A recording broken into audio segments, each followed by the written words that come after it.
Hello বন্ধুরা, Bidisha family ব্লগে তোমাদেরকে স্বাগত। তোমরা কেমন আছো? আশা করি খুব ভালো আছো। আমিও খুব ভালো আছি। তো আজকে আমি বানাবো চিংড়ি মাছের পকোড়া। চিংড়ি মাছের পকোড়া বানানোর জন্য এই যে চিংড়ি মাছ দেখতে পাচ্ছ, একদম কুচো চিংড়ি মাছটা ভালো করে আমি ধুয়ে নিয়েছি জল দিয়ে। তো কিছুটা আমি চিংড়ি মাছ নিয়ে নেবো।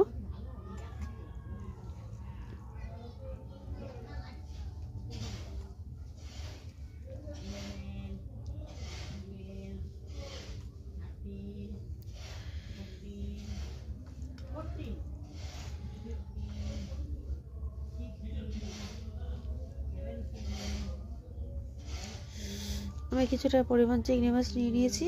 আর এখানে আমি নিয়ে নিয়েছি কিছু পেঁয়াজ কুচি, রসুন কুচি, লঙ্কা কুচি, ধনিয়া পাতা কুচি। সব এগুলো এই চিংড়ি মাছের মধ্যে দিয়ে দেবো।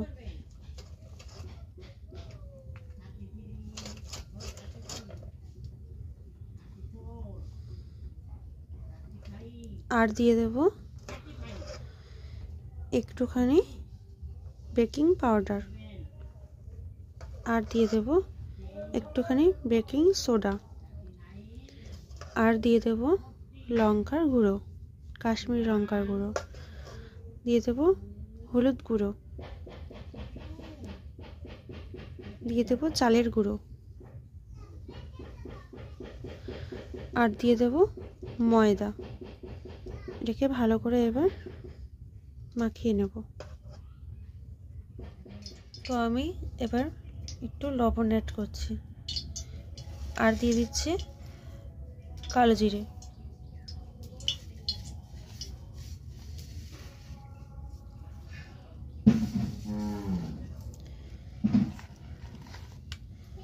আর একটু পেঁয়াজ দিয়ে দিচ্ছি।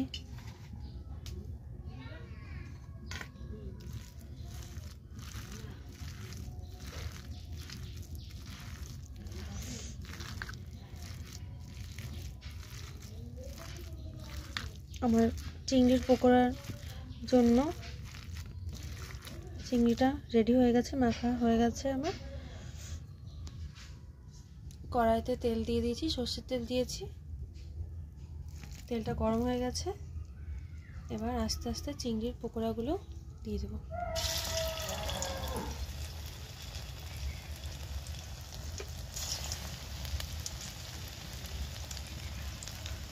এইভাবে সব আস্তে আস্তে একটা একটা করে দিয়ে দেবো। পকোড়া তোমাদের ভেঙে দেখাচ্ছি, দেখো ভিতরটা কত সুন্দর হয়েছে। এটা কিন্তু তোমরা চা, কফি কিংবা শুধু খেতে পারো। কাঁচা পেঁয়াজ একটু কাসুন্দি সসের সঙ্গে বেশি ভালো লাগবে। তো আমার পকোড়াগুলো সব তৈরি হয়ে গেছে। এটা আমি টিস্যু পেপারের উপরে রেখেছি যাতে তেলটা যাতে থালার উপরে না লাগে। তো বন্ধুরা, তোমরাও বাড়িতে এইভাবে ট্রাই করতে পারো চিংড়ি মাছের পকোড়া। আশা করি তোমাদের ভালো লাগবে।